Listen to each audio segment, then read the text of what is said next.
आज हामी निस्कियौँ काम सँगसँगै घुमफिर गर्न। यात्रा हाम्रो काठमाडौँ टु आमा याङ्ग्रीसम्मको। हामी काठमाडौँबाट सिधै तिम्बु पुग्यौँ, खाना खायौँ र ग्याङ्ग्युल पुग्यौँ। त्यहाँ हाम्रो कमर्सियल बिल्डिङ कन्स्ट्रक्सनको ल्यान्ड सर्वे थियो। हामीले फटाफट ल्यान्ड मेजरमेन्ट गऱ्यौँ, लेभलिङ सर्वे गऱ्यौँ र हामी त्यहाँबाट तार्के ग्याङ गयौँ। यहाँनिर चाहिँ हाम्रो अनगोइङ रिजोर्टको प्रोजेक्ट चलिरहेको थियो र हाम्रो के कसरी काम भइरहेको छ भनेको सबै चेक गऱ्यौँ र त्यहाँको साइट इन्जिनियरलाई आवश्यक इन्स्ट्रक्सन दियौँ र केही सामान्य चेन्जेसहरू पनि गरियो र हाम्रो काम भने बल्ल सकियो र त्यसपछि हामी प्रकृतिसँग रमाउन लाग्यौँ।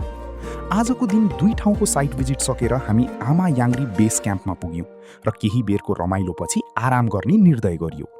भोलि बिहान हामी 4 बजे उठेर चिसोमा काम्दै काम्दै उकालो लाग्यौँ र करिब 1 घन्टाको उकालोपछि हामी आमा याङ्ग्री पिकमा पुग्यौँ। त्यहाँ पुगेपछि त ओ माई गॉड लाग्यो कि म स्वर्ग यही हो र।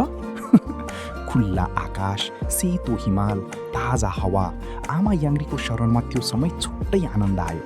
हामी घुम्यौँ, रम्यौँ र मनोरम दृश्यको अवलोकन गर्दै हामी प्रकृतिसँग रहँदै बिस्तारै फर्क्यौँ। लाली गुराँस फुल्ने समयमा आजै सुनमा सुगन्ध भने जस्तो झन् राम्रो देखिएको थियो।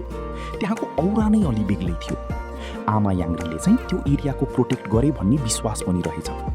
जिन्दगीको भागदौडमा यस्तो मौका मिल्न अलि गाह्रो हुन्छ र पनि समय मिलाएर फेरि पनि आउने बाछा गर्दै हामी कार्यस्थलतिर लाग्यौँ।